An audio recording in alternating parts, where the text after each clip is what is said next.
سے پہلے آپ کو بتائیں کہ کراچی کے قریب لاپتہ نجی کارگو طیارے کے لیے اس وقت ریسکیو آپریشن جاری ہے۔ پاک فضائیہ کا طیارے بھی سرچ اینڈ ریسکیو آپریشن میں مصروف ہیں۔ آپ کو اس حوالے سے اپڈیٹ کر رہے ہیں کہ پاک بحریہ کے 2 جنگی جہاز PNS ذوالفقار اور حنین کا بھی سرچ آپریشن جاری۔ جون جولائی کی بپھری لہروں کے باعث سرچ آپریشن بڑا چیلنج بن چکا ہے۔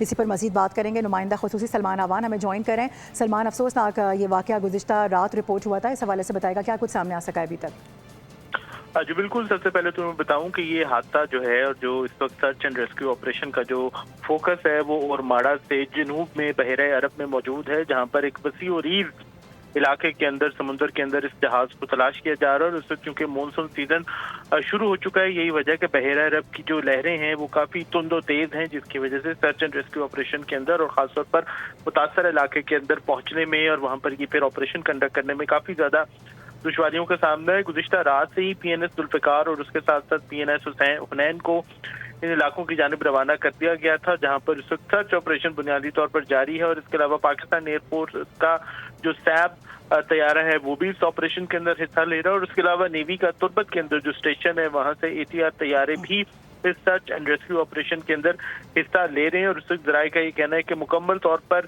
ہر ممکن وسائل، ٹیکنیکل وسائل جو ہیں، ہیومن ریسورسز جو بھی اویلیبل ہیں وہ بروئے کار لائے جا رہے ہیں، تاکہ اس جہاز کو جو کہ بوئنگ 737 ہے، K2 ایئر ویز کا ہے اور ایک شارجہ سے UAE سے کراچی کی جانب آ رہا تھا۔